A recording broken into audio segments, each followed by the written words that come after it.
Everyone recognizes that if a person or a book could accurately predict the future and be correct every single time, not 50%, not 75%, but 100% of the time, then that person or that book would have to have divine help.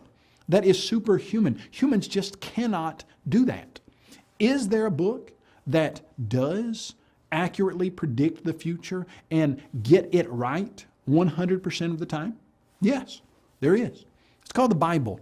And it contains scores of amazing prophecies that prove it to be from God. Let's quickly look at 5 of these prophecies. Number 1, the fall of Tyre. In the year 597 BC, the prophet Ezekiel made a bold proclamation against the city of Tyre. At the time, the city was one of the wealthiest and most secure cities in the entire world. It had massive walls. It also had an island city that the inhabitants, if they were attacked, could go out to that island city. Yet for all that, Ezekiel predicted several things that would happen to Tyre. He said that the Babylonian king Nebuchadnezzar would come up against the city, that he would build siege mounds against the wall, and the city's walls would be broken down. He predicted that many nations would come up against the city, and the city would be scraped clean like a rock. He predicted that its stones and its timber and its soil would be thrown into the sea. How are you going to get the stones and timber and soil of a huge city like Tyre thrown into the sea? As we look at history, secular history provides the answer for that. Nebuchadnezzar, the king of Babylon, did come up against the city of Tyre.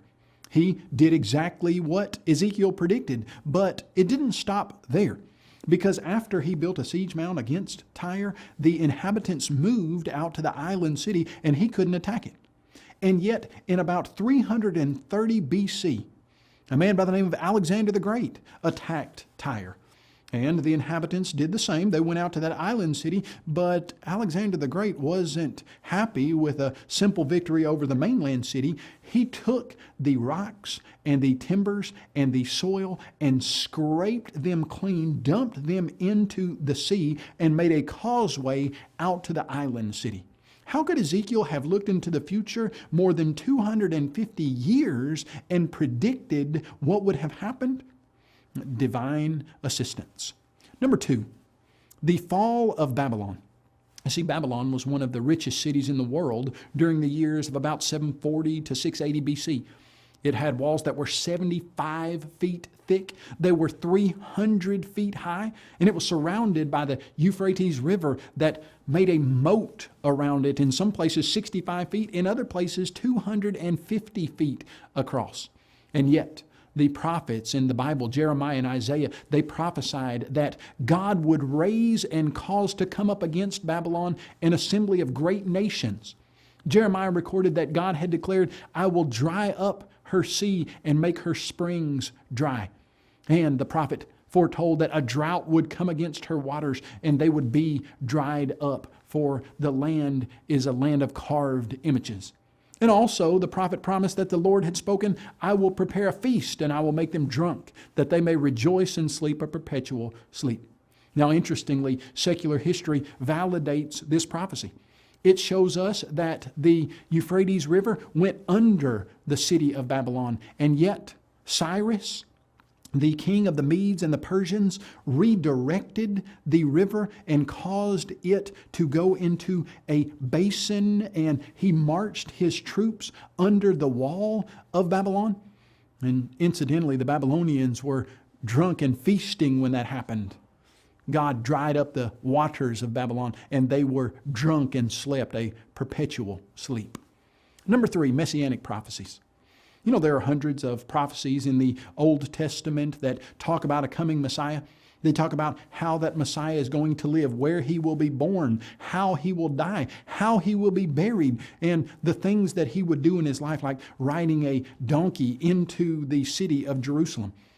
And some of them were written 1,000 years before Christ came, and yet in every single instance, Jesus Christ fulfilled those prophecies to the letter. So much so that in Luke chapter 24, verse 27, Jesus taught his disciples, beginning at Moses and all the prophets, He expounded to them in all the scriptures the things concerning himself.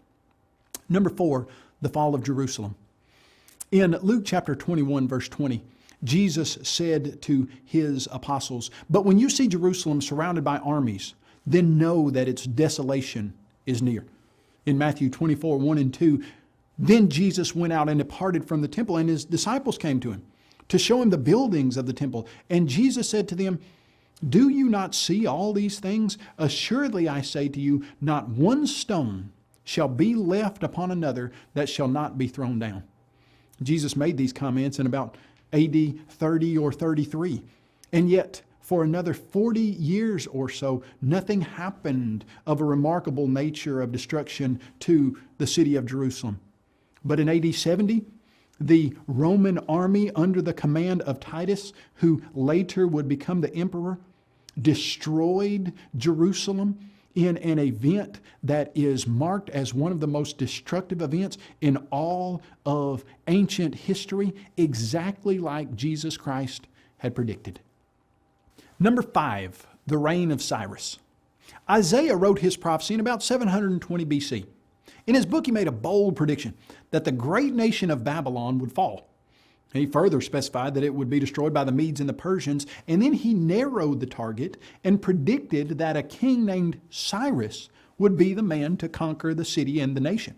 Now, the interesting aspect of this prophecy was that it occurred almost 150 years before Cyrus ever even existed.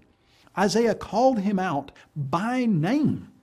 Can you imagine finding a document that was almost as old as the United States of America that mentioned you would be born and be doing exactly what you are doing today? That's amazing. When we look at the Bible and we see the amazing, historically accurate, documented, predictive prophecy, we're forced to the conclusion that the Bible is God's Word.